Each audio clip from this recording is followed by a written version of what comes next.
Hey y'all, and welcome back. Now today we will be reviewing and reacting to a compilation of clips by Slapped Ham titled "This is the Unsettling Footage No One Can Explain." Well, hopefully we can shed some light on these unexplainable events. So let's dive on in, shall we? Here's a quick and eerie snippet from YouTuber Hype Mike. While camping deep in the wilderness, he was jolted awake by something strange outside his tent. All the time, as well as... At first, it's just faint noises, but then it sounds like something is running straight at him.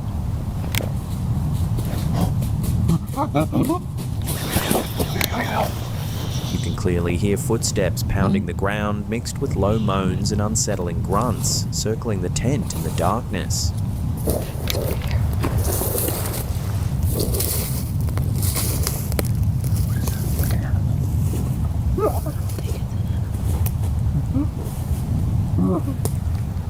Whatever it was, it never revealed itself, leaving viewers to wonder, was it a wild animal, a prankster in the woods, or something much stranger lurking just out of sight? They got it.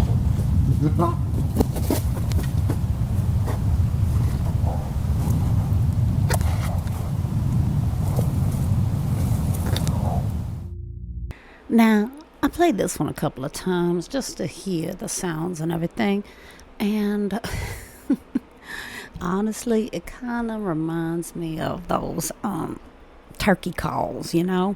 Y'all, if any of y'all ever been hunting or know people who have, there's this like little white, like it has like a little pieces of like, I don't know if it's like plastic or something, but it's just a white thing you can put up into the roof of your mouth, and the people use it to do like turkey calls and everything when they're hunting and everything. And that just, it was very reminiscent of that, or almost like a goose honk, you know? So I think either he's getting tricked by a friend of his that knew he was going out on this little camping thing, or they intruded upon a goose. What y'all think? Leave it in the comments below and we'll move on to the next one now. Another quick and strange one, this time from Brazil. Uploaded to Instagram by OVNIs vs UFOs 2, a driver's dashcam captured something incredible while traveling down a dark highway. Oh, que porra é essa? Out of nowhere, 4 luminous spheres appear in the sky, gliding silently overhead and passing directly above the car. Oh, que porra é essa? The orbs keep perfect formation as they drift out of sight, leaving viewers debating if this was advanced military tech, drones, or a genuine UFO encounter. So what do you think? A coordinated man-made display or something otherworldly lighting up the skies of Brazil?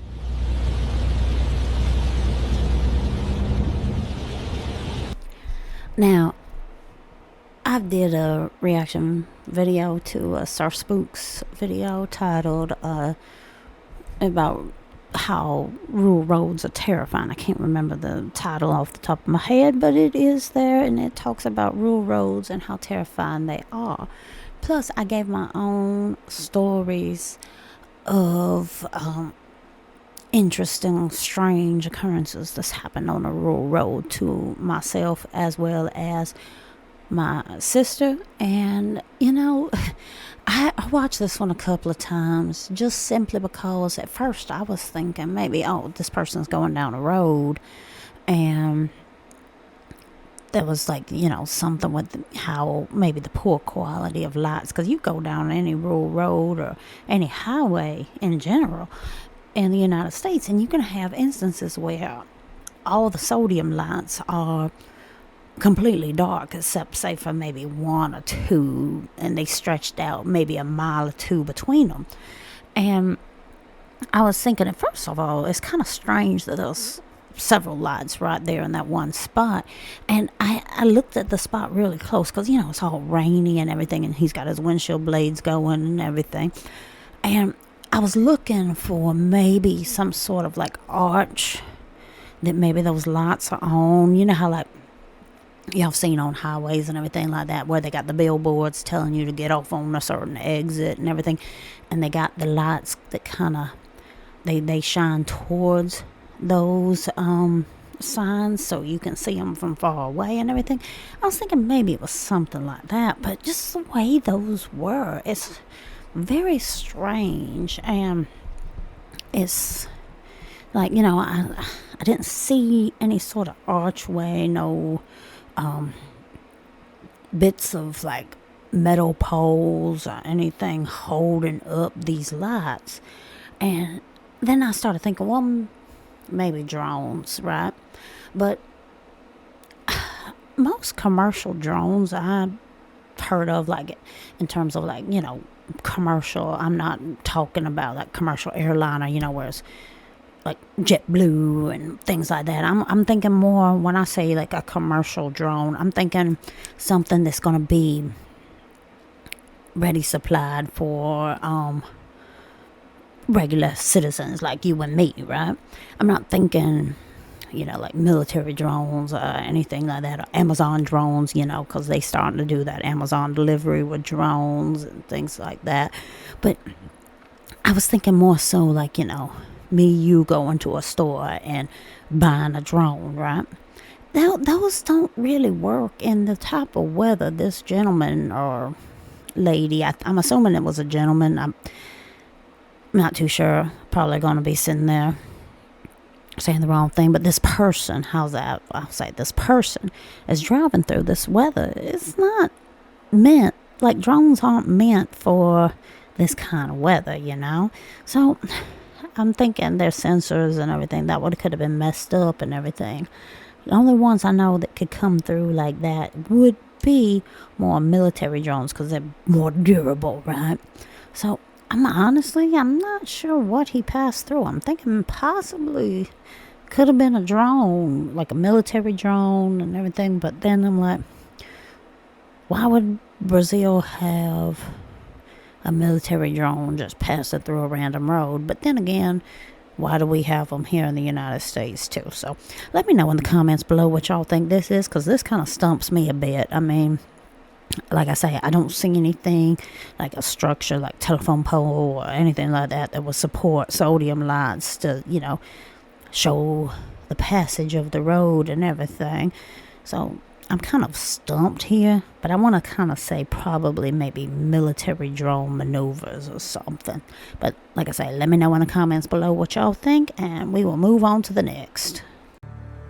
In 1994, Steve Jackson Games released Illuminati New World Order, a tongue-in-cheek collectible card game satirizing secret societies and global conspiracies.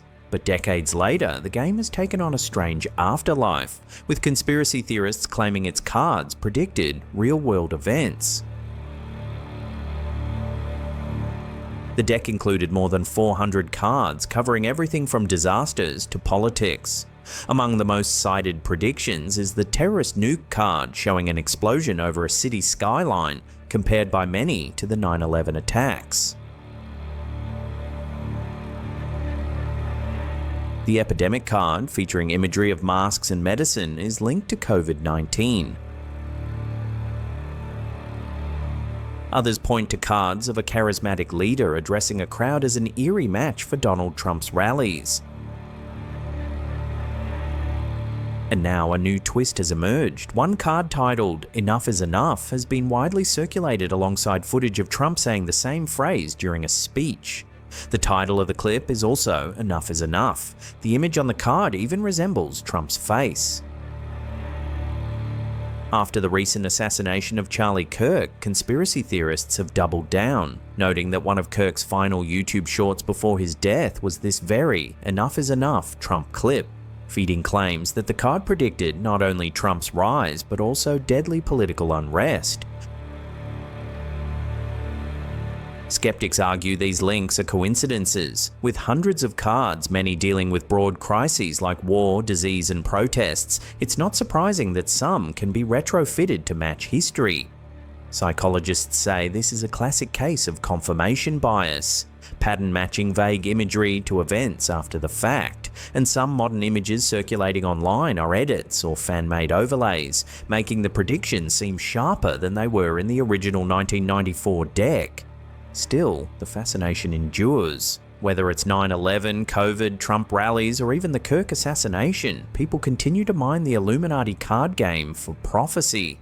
But was it truly predicting the future, or just reflecting the same anxieties and conspiratorial themes that still shape our world today?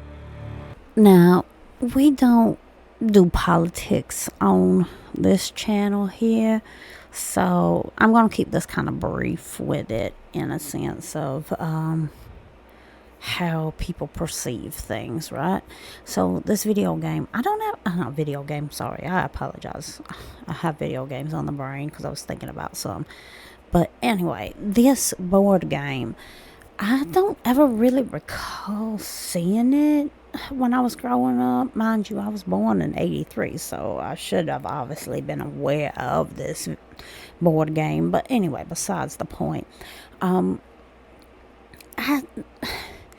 I just, there's a lot of things, and especially when you try to take a video game keeps on coming back. I guess it's with the times. Anyway, with a board game like this, and then kind of mixing it in and predicting the future and all that type of stuff.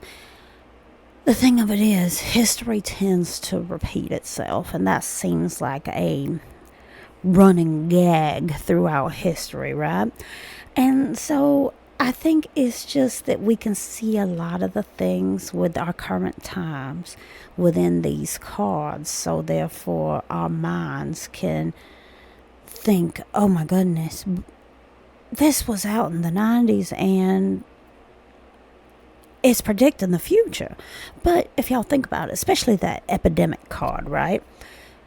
That one I'm going to focus on more than anything because it's not political. With that epidemic card, y'all, a lot of people will automatically assume, what the situation we had back in the early 2020s, right? Because we are past the midway now. Damn, time flies, y'all. But anyway, people will think of it and think of COVID-19, coronavirus, the pandemic, right? But y'all got to remember, back in 1918, there was an epidemic all on its own. Again, the Spanish influenza, where thousands of people passed on because of this, and nobody was ready for it, And it was very similar to the pandemic we had back starting in 2018, 2019, in reminiscence of masks, social distancing, and things like that. So you see what I mean? History kind of repeats itself. Like, that was 100 years, and then the next 100 years, we had a pandemic. But then if you go back even further, there's been epidemics everywhere. Black Plague, you've got the Ebola viruses, you've got just measles, mumps, rubella, everything just like pops up. There's been epidemics throughout history. So I honestly would take this with a whole grain of salt, just simply because history repeats itself, whether it's political, medical, and just in general. History, if we don't learn from it, tends to repeat. And that's all I'm going to say about this. So let's move on to the next. This unsettling piece of footage was uploaded to TikTok by user Boaz83. While travelling through the Appalachian Mountains, a campervan owner was jolted awake in the middle of the night by strange scratching sounds outside.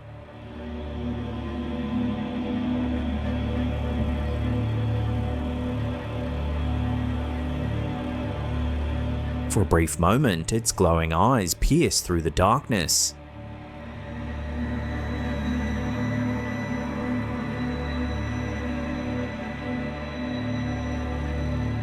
Some viewers think it was a mountain lion or another big cat, but given the location, deep in the Appalachian Mountains, others wonder if it could be something far stranger. The Appalachians are rich with supernatural lore, Tales of the Mothman, a winged, red-eyed creature said to be an omen of disaster, have circulated since the 1960s. Legends also speak of the Wampus Cat, a mysterious feline beast tied to Cherokee folklore. There are stories of sheep squatch, devil dogs, and strange lights known as brown mountain lights flickering across the ridges. And some locals whisper of skinwalkers or witches in the woods, shapeshifters drawn from native traditions and frontier superstition. So was this a prowling predator? Or could the Appalachians have revealed one of their cryptid secrets?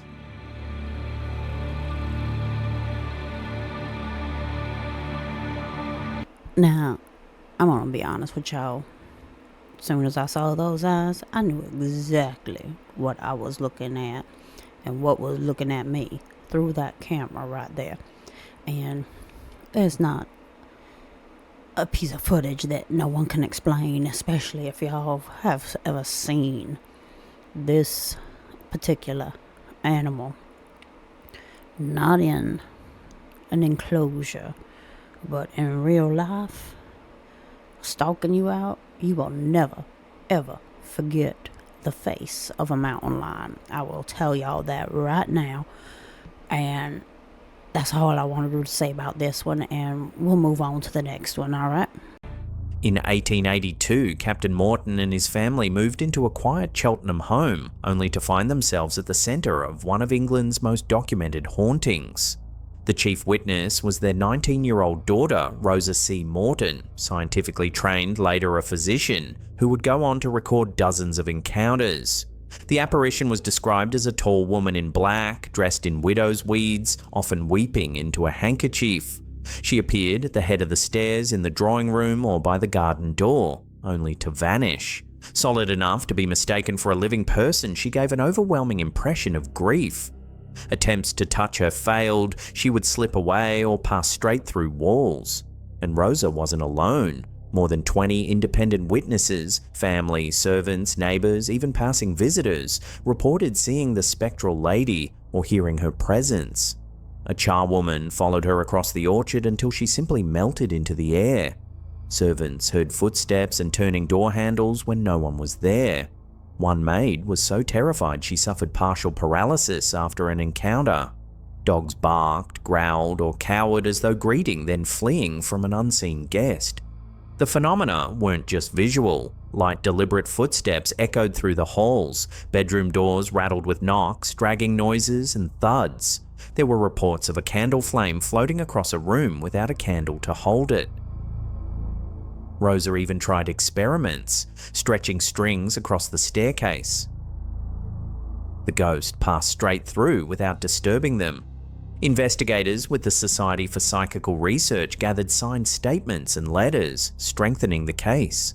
Many believed the apparition was the second Mrs. S, a previous resident who had quarrelled bitterly with her husband and stepchildren before her death in 1878.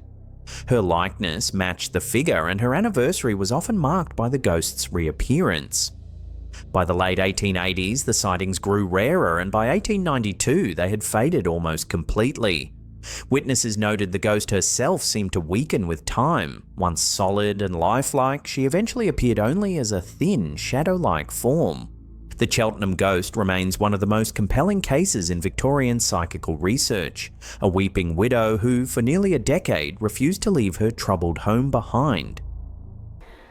It's been said multiple times that when an apparition doesn't leave their home, that it's more of a sense of not being at peace and not letting go of the, I guess you could say, worldly or earthly emotions that they held on to while they were alive. And you know, there's nothing we can really see. There's no video footage or anything like this. In particular with this actual clip, it's more of a story.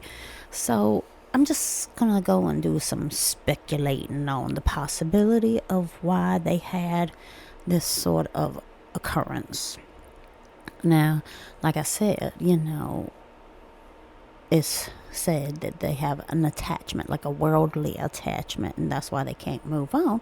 And case in point with this particular person in which they think was haunting the home during this time period, it was said that she had problems with her husband and children, right? They were very bitter about something that might have happened in their lifetime while everyone was alive. And so, bitterness, resentment, those are all worldly emotions, that could tie and hinder a person from going on to the other plane. So I just have a feeling that maybe that was it. And as the years came by, she came to the realization of, hey, you know what? I don't need this anymore. There's nothing I can do about it. And just basically let go of those emotions, and was finally able to weaken the hold that the emotions had on her, and able to go on to the other plane. I mean, this is all speculation. We don't have any actual legitimate proof that any of this happened, because it was in the late 1800s, and I can speculate all day long till I'm blue in my face, but if I don't have the particular evidence in this, nor have I was around during that time, nor was I investigating during that time, of course, so all I can do is speculate on it. I mean, let me know in the comments below what y'all think could have possibly had kept this particular spirit within our earthly realm, and then finally let her go on after a few years had went by. And let's move on to the next. At a local Little League game in Ciudad Juarez, a parent filmed their kid playing baseball, and only later, when they checked the footage, did they spot something odd.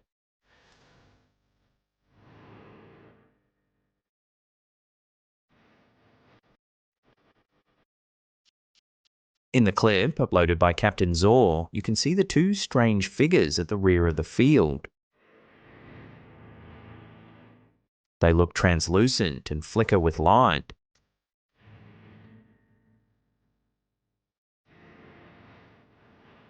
According to the uploader, the figures didn't appear to the naked eye. They only showed up when the video was replayed. The OP calls them interdimensional beings.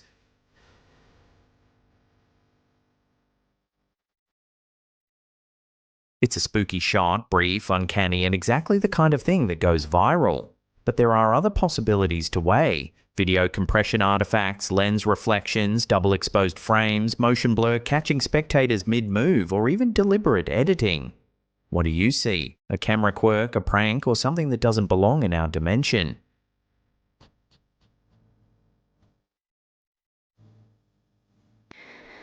Now this video here, the quality's pretty rough, especially the further you get away, because you could tell the person's mainly focused on the ball game as opposed to anything that could be further out into the video frame, right?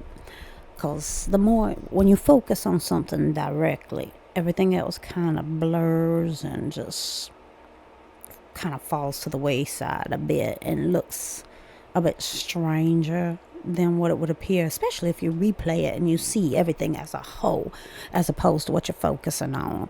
I'm pretty sure this person was focusing mainly on like maybe the pitcher and the batter, so that way they could get a good shot of the game and everything like that. Because you'll notice when people were coming out the dugout, they were a little blurred themselves slightly until they got closer in frame.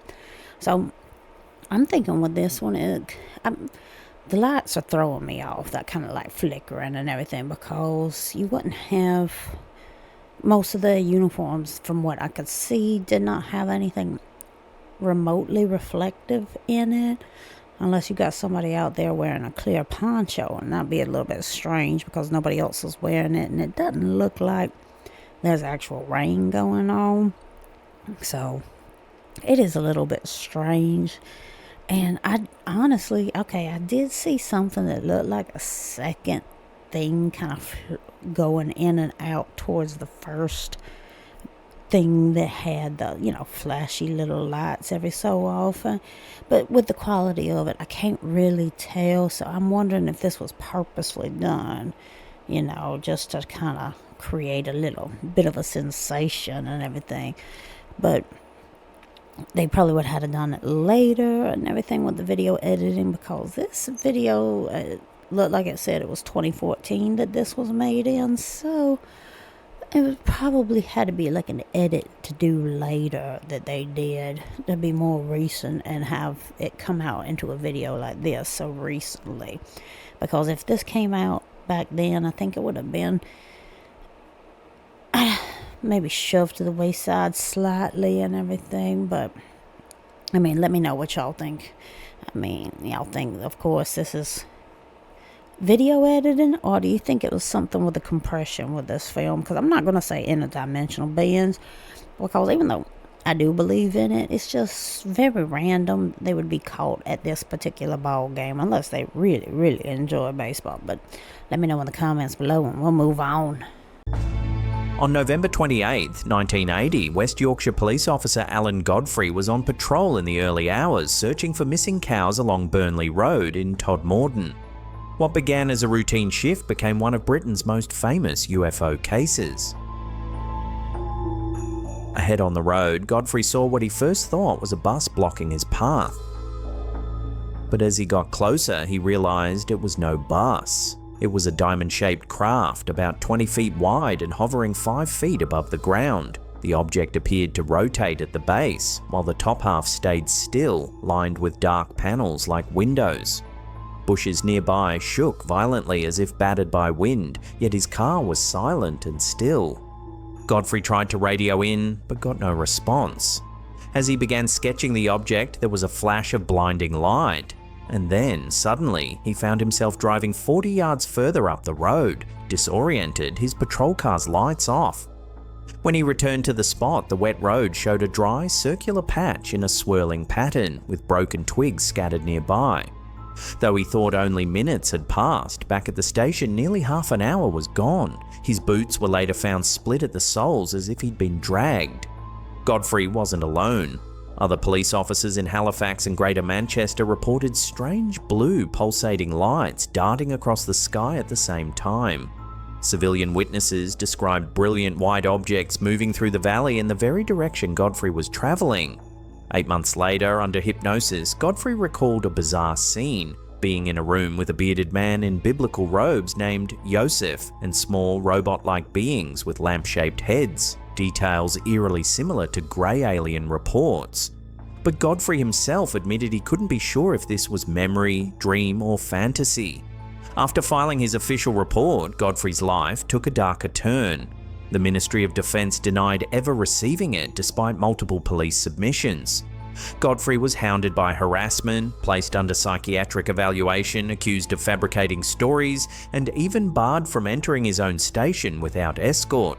He eventually retired in 1984. To this day, Alan Godfrey insists the UFO encounter was real, and with multiple witnesses, physical traces, and missing time, the Todmorden case remains one of the most compelling and controversial UFO mysteries in British history. And with this last clip, we are at the end of this video. I hope y'all enjoyed it. If you did, like and subscribe, because I do have plenty more where that came from. But for this last clip, it's more of a story than an actual video and everything like that. So, I can't really debunk it or not, because, this poor gentleman, from what the story shows, has went through hell and back with his job and everything, with this instance that had happened to him while he was on the job. And it's just, there's just so many cover-ups, right? Everything gets covered up and pushed on the wayside. And it don't even have to be something as spectacular as a UFO sighting or UFO abduction. I mean, even simple things where people have troubles at work, where somebody, like your boss or something, has problems with you specifically, even though you haven't done anything. You might have just asked a question on a day that they were pissed off, and then they just got some sort of vendetta against you. And then every time you feel like you were, you know, like it feels like a retaliation towards you, you say something, but nothing ever happens. It's kind of like almost brushed under the rug. It happens a lot more than people realize, And I'm just bringing this up because it's just cover-ups are some of the biggest things that happen in a lot of jobs. I'm not even just talking about like with him being a police officer and everything that they cover up everything all the time. No, I'm not saying that. This just happens in every place. I mean, you could work at a gas station for all I know, and you ended up accidentally bumping into the new person, or even an old person. You accidentally bumped into them, and then all of a sudden you're on their shit list because they were having a bad day. And every time you try to explain it to somebody else, they brush it under the rug or say that you're being too emotional about it and everything like that. So, kind of feel for this guy, because it is what he feels as though he experienced, and then he actually did the proper procedures of his job and reported the incident, and all of a sudden he's treated as a pariah in a place that he had worked at for a decent bit of time. And it kind of makes you almost feel as though, am I the crazy one? I just thought about that when hearing it. I mean, whether his story is real or if it was some sort of situation where he might have had been in an area where there was like a chemical or something that caused him to pass out and hallucinate, whether or not it was either one of those instances, he should have never been treated like that, in my personal opinion. And it just shows how sometimes the credibility of a person who's worked in a job or a particular field for a certain amount of times ends up, their credibility is completely gone. So I just feel for the gentleman, and it's just, it happens a lot. Especially with people I've talked to who have experiences with possible abductions and also UFO sightings, just something that's strange and abnormal in the sky, and people just brush it under the rug. I feel like sometimes what it is people, it's not, I wouldn't exactly call them narrow-minded, because some of the people who do brush this under the rug, they're really open to different things. They're open to people's opinions on other things, but when it comes to paranormal or supernatural occurrences, they'll brush it under the rug. And I don't think of it as narrow-mindedness. I think it's more of a touch of fear of the unknown, and when you have more and more people do stuff like that to people, it makes the person who had these occurrences to them feel as though they're the crazy ones, right? So I just feel bad for him, and I can't say whether his story is true or not. I haven't really heard of his story. I've heard of several other ones, and that are in the United States. So I'm not too sure on like UFO sightings in other countries and everything like that, because you don't hear a lot of it, especially if you're from one country in particular. You don't hear things like the UFO experiences of others or ghost hauntings unless you really go out and search it. So I should probably get more knowledgeable on this particular story, because it's pretty interesting to me, and I would just love to read the whole thing in general instead of the little cliff notes that Callan did for this clip. So maybe I'll go into it a little bit more and see what all exactly happened to him. But in the end, I feel really, really bad for him. And let me know what y'all think in the comments. Do y'all think he really had that, or do y'all just think that maybe it was like I said, like he goes into this area where there was like maybe a chemical that had saturated the air there, and he passed out, caused hallucinations and things like that, because that can happen too.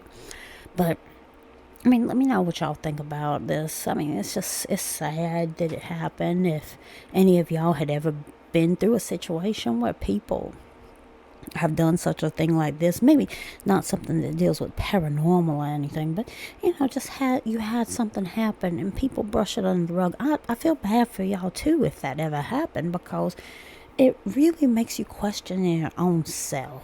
And that's the part that really bothers me more than anything. Not the disbelief in his account or anything. It's just the fact that nobody, like, they treated him as though he was absolutely, like, maybe insane. He couldn't go into his own police station without an escort. I mean, the man didn't commit a crime or anything. He just had this situation happen to him, and they treated him, like I said, like a pariah. But before I go on to a full rant and get myself upset about this, I hope y'all did enjoy this little video, and like I say, I got more where this came from, so like and subscribe for more. Until then, y'all, take care.